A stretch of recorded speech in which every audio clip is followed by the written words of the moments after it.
चंद्रमा की फतह पर चंद्रयान-3 की सफल लैंडिंग के बाद अब देश के साथ साथ पूरे विश्व की निगाहें इसरो के सूर्य मिशन यानी आदित्य L1 पर टिकी हैं। श्रीहरिकोटा के लॉन्चिंग सेंटर से आदित्य L1 मिशन को आज 11:50 पर लॉन्च कर दिया गया।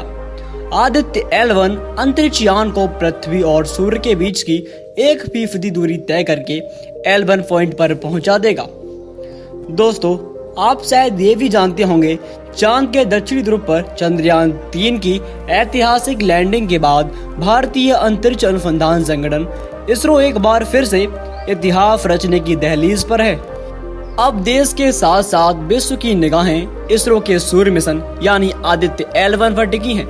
श्रीहरिकोटा के लॉन्चिंग सेंटर से इसरो के सूर्य मिशन आदित्य L1 को लॉन्च किया गया। लॉन्चिंग के ठीक 127 दिन बाद यह अपने L1 पॉइंट तक पहुंचेगा। इस पॉइंट पर पहुंचने के बाद आदित्य L1 बेहद अहम डाटा भेजना शुरू कर देगा। भारत के पहले सोलर मिशन आदित्य L1 की सफलतापूर्वक लॉन्चिंग के बाद इसरो के प्रमुख एस सोमनाथ ने कहा, मैं आदित्य L1 मिशन के लिए PSLV को बधाई देता हूं। अब से मिशन अपनी यात्रा शुरू कर देगा। यह लगभग 125 दिनों की बहुत लंबी यात्रा है। बता दें कि आदित्य L1 अंतरिक्ष यान PSLV रॉकेट से सफलतापूर्वक अलग हो गया। इसरो ने कुछ देर पहले ही यह जानकारी दी थी। सूर्य का अध्ययन करने के बाद भारत के महत्वाकांक्षी मिशन आदित्य L1 के बेहद सफल प्रक्षेपण पर इसरो को बहुत बहुत बधाई। पूरा देश बेहद उत्साहित है और अपने सुपर वैज्ञानिकों पर बेहद गर्व महसूस कर रहा है। इसके सभी उद्देश्यों को पूरा करने की कामना है। आदित्य L1 अपनी यात्रा पर निकल चुका है। PSLV C-57 रॉकेट से आदित्य L1 सफलतापूर्वक अलग हो गया है और अपनी यात्रा पर निकल चुका है और इसकी यात्रा 125 दिन तक चलेगी। यहाँ से यह धरती के चारों तरफ 16 दिन तक 5 ऑर्बिट मैन्यूवर करके सीधा धरती की गुरुत्वाकर्षण वाले क्षेत्र यानी स्फीयर्स ऑफ इन्फ्लुएंस SOI से बाहर हो जाएगा। आदित्य L1 को लेकर उड़ान भरेगा PSLV C-57 रॉकेट के चौथे स्टेज का इंजन दोबारा ऑन हो चुका है। आदित्य L1 सही दिशा में जा रहा है। आदित्य L1 के सभी तंत्र ठीक से काम कर रहे हैं और इसकी पुष्टि भी हो चुकी है। आदित्य L1 का वजन 1480.7 किलोग्राम है। आदित्य L1 के लॉन्चिंग के करीब 63 मिनट बाद रॉकेट से आदित्य L1 स्पेसक्राफ्ट अलग हो गया। जब आदित्य L1 सूर्य की तरफ रवाना हुआ तो भारत माता की जय से गूंजा श्रीहरिकोटा। भीड़ ने आदित्य L1 की सफल लॉन्चिंग पर जताई खुशी। श्रीहरिकोटा से आदित्य L1 को लेकर इसरो के PSLV रॉकेट ने सफलतापूर्वक उड़ान भर ली। आज सुबह 11:50 पर इसे लॉन्च किया। इसी दौरान श्रीहरिकोटा के व्यूअर्स गैलरी में मौजूद भीड़ ने भारत माता की जय के नारे लगाए। थोड़ी ही देर में आदित्य L1 अपनी तय कक्षा में पहुंच गया। आदित्य L1 के साथ सूरज की स्टडी करने के लिए 7 पेलॉट्स भी शामिल हैं। इसमें पापा पेलॉट की काफी चर्चा है। ये अपने खास नामकरण की वजह से लोगों की उत्सुकता का केंद्र है। पापा यानी plasma analyser package for Aditya. यह सूरज की गर्म हवाओं में मौजूद इलेक्ट्रॉन्स और भारी आयन की दिशाओं की स्टडी करेगा। कितनी गर्मी है इन हवाओं में इसका पता करेगा। इसके साथ ही चार्ज कणों यानी आयंस के वजन का भी पता करेगा।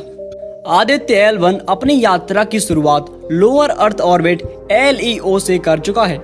PSLV XL रॉकेट कुछ देर में आदित्य L1 को उसके लिए तय किए गए LEO में छोड़ देगा।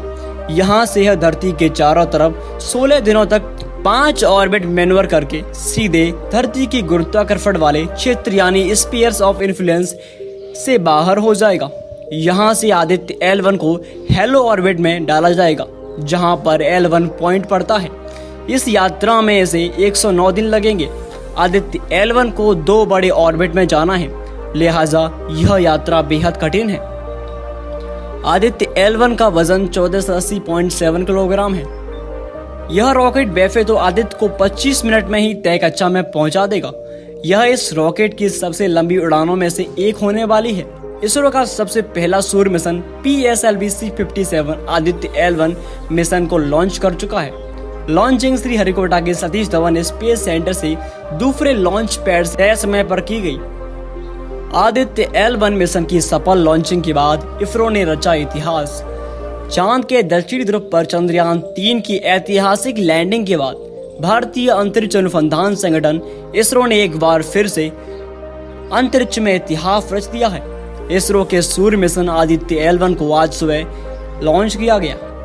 लॉन्चिंग के सिर्फ 4 मिनट बाकी थे, तब पूरी दुनिया और वैज्ञानिक समेत सभी की निगाहें आदित्य L1 पर थी। सभी वैज्ञानिक अपने कंसोल पर समय बीतते हुए देख रहे हैं। अब सिर्फ 4 मिनट लॉन्चिंग के लिए बाकी थे। इस रॉकेट के लिए खास अरेंजमेंट ऑफ पैरोजी की व्यवस्था करनी पड़ती है, इसलिए इस रॉकेट का चौथा स्टेज एक बार में आदित्य को तय ऑर्बिट में नहीं पहुंचा पाएगा। पहले यह 30 सेकंड के लिए ऑन हुआ था, जब तक आदित्य तय AOP हासिल नहीं कर लेता। चौथा स्टेज उसने नहीं छोड़ा। इस मिशन को पूरा करने के लिए सभी वैज्ञानिकों ने कड़ी मेहनत की थी। इसके साथ साथ करोड़ों भारतीयों की दुआएं आदित्य L1 के साथ थी। सूर्य मिशन भारत के लिए हो सकता है टर्निंग पॉइंट। चंद्रयान 3 की तरह करेगा कमाल। 2 सितंबर को इसरो द्वारा लॉन्च किए जाने वाला आदित्य L1 उपग्रह चंद्रयान 3 की तुलना में 4 गुना अधिक दूरी तय करेगा। चंद्रयान 3 ने 3.84 लाख किलोमीटर का सफर किया था। सूर्य को समझने के लिए भारत का आदित्य L1 मिशन रवाना होने के लिए तैयार है। इसरो के प्रमुख ने कहा है कि भारत इस मिशन के जरिए सूर्य की गतिविधियों पर नजदीक से नजर रखने में कामयाब हो सकता है। सूर्य के रहस्यों को सुलझाने में ये मिशन अहम हो सकता है। इसको लेकर दुनिया की नज़र भारत के इस मिशन पर है। तो आइए जानते हैं कि सूर्य मिशन के 7 पेलोड के बारे में जो सूर्य की हर गतिविधि पर नजर रखेंगे। हम आपको भारत के सूर्य मिशन आदित्य L1 के बारे में पूरी जानकारी देंगे, लेकिन उससे पहले हम थोड़ा कि सूर्य के रहस्यों के बारे में जानते हैं। आखिर क्या है सूर्य? सूर्य 4.5 अरब साल पुराना तारा है। यह मुख्य रूप से हीलियम और हाइड्रोजन गैस से बना हुआ है। इसके प्रचंड भार के कारण ही इसका गुरुत्वाकर्षण बल इसके हाइड्रोजन और हीलियम को भी अपने अंदर रोके रहता है और एक विशाल परमाणु संयंत्र की तरह यह ऊर्जा पैदा करता रहता है। तारों के प्रकार के आधार पर यह G2 श्रेणी का तारा है। दोस्तों, आदित्य L1 मिशन सूर्य के खास हिस्सों का अध्ययन करेगा। आदित्य L1 का काम सूर्य के क्रोमोस्फीयर और कोरोना की गतिकी का अध्ययन के साथ सौर ज्वालाओं के गहन अध्ययन की जानकारी जमा करना होगा। इससे वैज्ञानिकों को सूर्य के वातावरण और उसकी जटिल प्रक्रियाओं का गहन अध्ययन करने का एक मौका मिल सकेगा। सूर्य पर जाने वाले मिशन का नाम आदित्य L1 है और जिसमें 7 पेलोड है। आइए 7 पेलोडों के बारे में जानते हैं। पहले पेलोड का नाम है VELC, visual line emission coronagraph को इंडियन इंस्टीट्यूट ऑफ फिजिक्स ने तैयार किया है। इसे सूरज की HD फोटो लेने के लिए तैयार किया गया है। इस पेलोड में लगा हाई रेजोल्यूशन तस्वीरें लेने में सक्षम है। और इसी के साथ दूसरे पेलोड की बात करें जिसका नाम PAPA यानी plasma analyser package for Aditya सूरज की गर्म हवाओं में मौजूद इलेक्ट्रॉन्स और भारी आयन की दिशाओं का अध्ययन करेगा। सूरज की हवाओं में कितनी गर्मी है और कणों की वजन से जुड़ी जानकारी मिलेगी। अब तीसरे पेलोड की बात करें जिसका नाम है SUIT यानी सोलर अल्ट्रावायलेट इमेजिंग टेलीस्कोप, एक अल्ट्रावायलेट टेलीस्कोप है। ये पेलोड सूरज के फोटोस्फीयर और क्रोमोस्फीयर की तस्वीरें लेने का काम करेगा। अगर हम फोर्थ पेलोड की बात करते हैं जिसका नाम है SOLEXS यानी solar low energy X-ray spectrometer, सूर्य से निकलने वाले एक्सरे और उसमें आने वाले बदलावों का अध्ययन करेगा। ये पेलोड सूर्य से निकलने वाली सौर लहरों पर नज़र रखेगा और उससे जुड़ी जरूरी आंकड़े जुटाएगा। 5 नंबर का है HEL10S, यानी ये एक हार्ड एक्सरे स्पेक्ट्रोमीटर है। वैज्ञानिकों ने इसे इस तरह से डिजाइन किया है कि वो हार्ड एक्सरे किरणों यानी सौर लहरों से निकलने वाली हाई एनर्जी एक्सरे का अध्ययन करेगा। छठवां है ASPEX। इसमें कुल 2 पेलोड एक साथ काम करेंगे। पहला Aditya solar wind particle experiment, जो कम ऊर्जा वाला स्पेक्ट्रोमीटर है। ये सूरज की हवाओं में आने वाले प्रोटॉन्स और अल्फा पार्टिकल्स का अध्ययन करेगा। एनर्जेटिक पार्टिकल स्टेप्स हैं, जो सौर हवाओं में आने वाला ज़्यादा ऊर्जा वाले आयन पर शोध करेगा। बात करते हैं लास्ट और 7वें पेलोड की, जिसका नाम advanced tri axial high resolution digital magnetometers MG। ये पेलोड सूर्य के चारों ओर मैग्नेटिक फील्ड का अध्ययन करेगा। इसके साथ ही पृथ्वी और सूरज के बीच मौजूद कम तीव्रता वाली मैग्नेटिक फील्ड का अध्ययन करेगा। ये सूर्ययान के मुख्य शरीर से 3 मीटर आगे निकला रहेगा। लैग्रेंज पॉइंट 1 पर पहुंचने वाला पहला देश बनेगा भारत।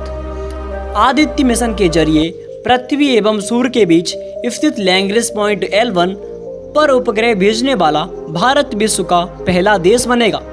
जिस प्रकार भारत ने पहली बार चंद्रमा के दक्षिणी ध्रुव पर पहुंचकर चंद्रमा को नए सिरे से खंगालना शुरू किया है, उसी प्रकार का प्रयोग सूर्य मिशन में भी किया है। इसरो के सूत्रों ने बताया कि इस लैग्रेंज पॉइंट 1 पर पहली बार भारत का मिशन पहुंचेगा।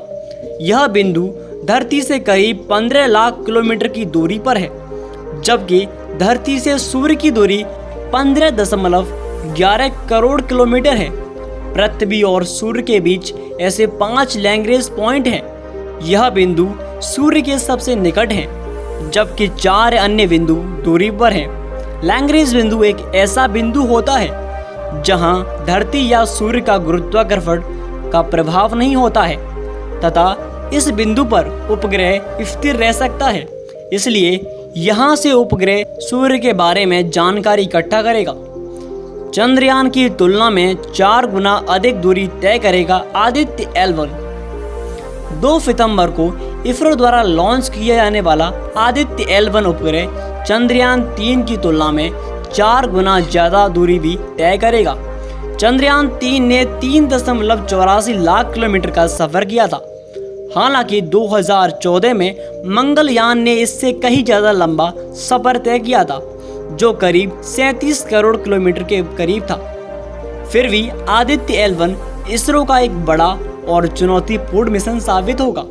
इसरो के सूत्रों के अनुसार हालांकि अमेरिका, यूरोप, जापान तथा चीन ने सूर्य मिशन लॉन्च किए गए हैं, लेकिन L1 बिंदु के जरिए शोध करने की दिशा में यह पहला कदम है।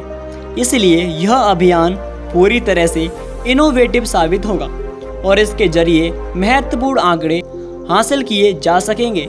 इतना समझने के बाद भी आप सभी के मन में एक सवाल अभी भी घूम रहा होगा कि आखिर इस मिशन का नाम आदित्य L1 क्यों रखा, और आदित्य L1 रखा तो इसमें L1 क्या चीज है। आइए हम आपके सभी सवालों का जवाब देते हैं। दरअसल धरती से सूरज की दूरी तकरीबन 15 करोड़ किलोमीटर है। इस दूरी के बीच 5 लैग्रेंज पॉइंट्स हैं। इन्हें L1, L2, L3, L4 और L5 पॉइंट के नाम से जाना जाता है। इनका नाम 18वीं सदी के इतालवी खगोल शास्त्री और गणितज्ञ जोसेफ लुई लैग्रेंज के नाम पर रखा गया है। L1, L2, L3 स्थिर नहीं है। इनकी स्थिति बदलती रहती है, जबकि L4 और L5 पॉइंट स्थिर हैं और अपनी स्थिति नहीं बदलते हैं।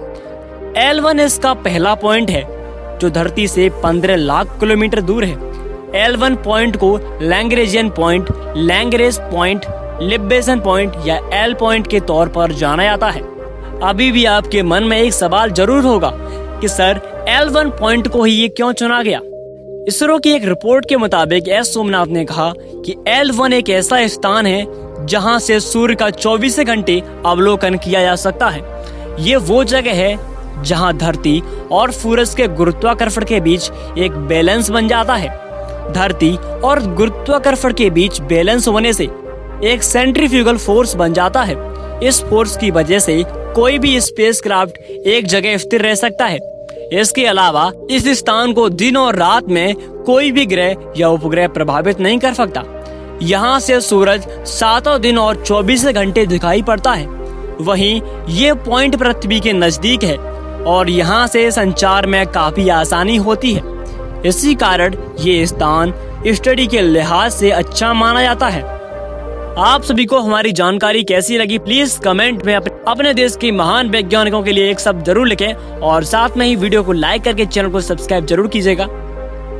आपका बहुत बहुत धन्यवाद। मिलते हैं ऐसी इंटरेस्टिंग वीडियो के साथ। जय हिंद। आप सभी का इसमें क्या कहना है प्लीज कमेंट में जरूर बताइए। और आप सभी को हमारी वीडियो अच्छी लगी हो तो प्लीज वीडियो को लाइक और चैनल को सब्सक्राइब जरूर कीजिए ऐसी ही इंटरेस्टिंग फुल और जानकारी के लिए। धन्यवाद।